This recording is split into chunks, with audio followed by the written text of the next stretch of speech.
morning and welcome to Kid News. I'm Kim. Today is Tuesday, April 19th, 2022. And we begin with an international group of astronomers asking a big question of the science world. Should we humans send a message to ET? According to the journal Galaxies, the goal would be to introduce Earthlings to extraterrestrials that might live somewhere in the cosmos. The intergalactic greeting would be sent using radio waves and include a diagram of a man and a woman, basic scientific and mathematical concepts, as well as directions on how to find us. Some astrophysicists think the outreach could connect us with friendly space creatures who might be willing to share their technical advances. Those opposed, and apparently there are many, tell the Wall Street Journal that listening for signs from space is one thing, but actively asking strange beings to RSVP when we don't know their intention is another. The chief scientist for the Search for Extraterrestrial Intelligence at UC Berkeley told the paper, "I think 99% of astronomers think this is a bad idea."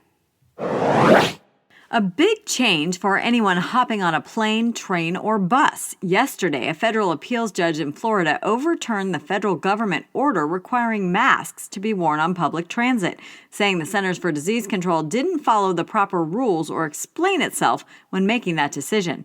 The White House said it was disappointed with the ruling, but also acknowledged that it means its mask mandate is no longer in effect.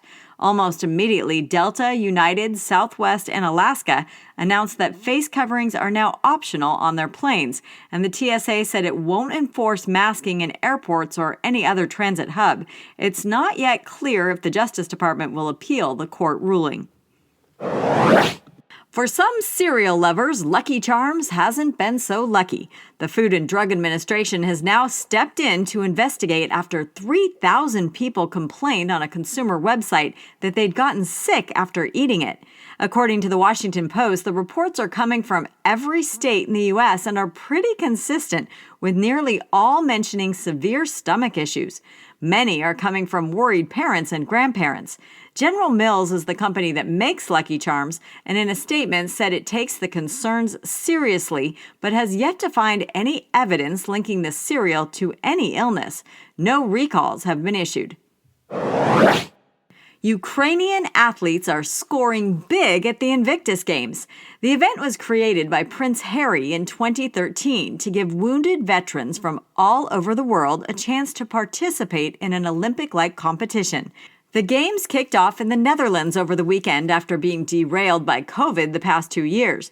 This time, it could have been the war with Russia keeping Ukraine's former soldiers home, but the BBC says President Volodymyr Zelensky gave them all special permission to travel and participate. So far, they've made their fellow countrymen proud, winning gold in the shot put, silver and bronze in the long jump, and bronze in archery. How many times can you watch the same movie?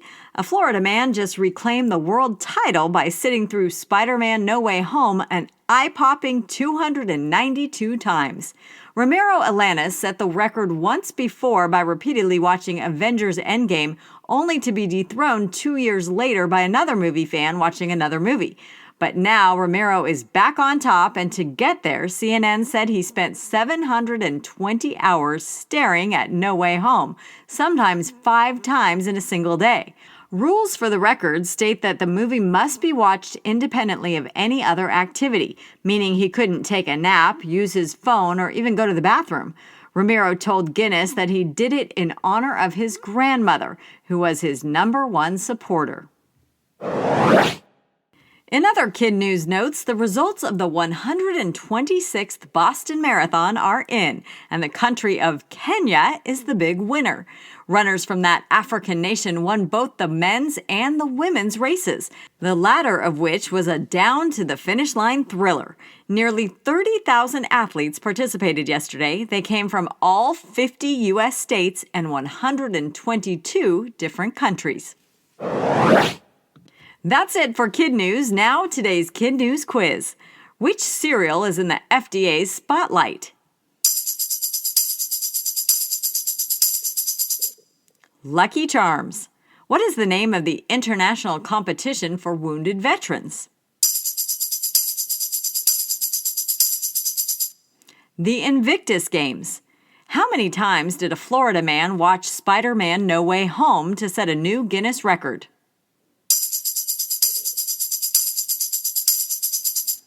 292. Runners from what nation won both the men's and women's side of the Boston Marathon? Kenya. In today's KidNuz kicker, a happy ending for the buyer who thought he was getting Tom Brady's last touchdown ball. As we've reported, the mystery fan paid $518,000 for the souvenir, only to have football's GOAT unretired just a few weeks later. That decision instantly made the ball a whole lot less valuable. Now comes word that the auction house that handled the sale has voided it, meaning there's no sale and the fan gets his money back.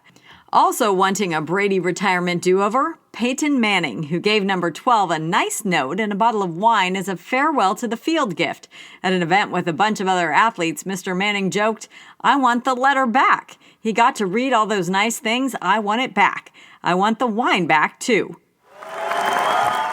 Now it's time to say hello to our KidNuz teachers and their classrooms, starting with Ms. Polden and her Jolly Jaguars at Pearl Zanker Elementary in Milpitas, California.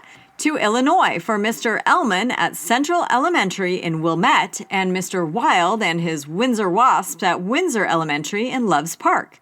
Ms. King and her Mission Impossibles class at Captain Elementary in St. Louis, Missouri. And Mr. Cameron and his class of champions and a pride of lions at Valley Christian Academy in Osler, Saskatchewan, Canada. And a quick KidNuz hello to two of our biggest fans, Skylar Grensbach at Van Wert Elementary in Van Wert, Ohio, and Alian Siddiqui of Ellicott City, Maryland. Thanks to both of them and to all our loyal listeners, and a friendly request to rate and review us wherever you get your podcasts. We hope to see you back here for more KidNuz tomorrow morning.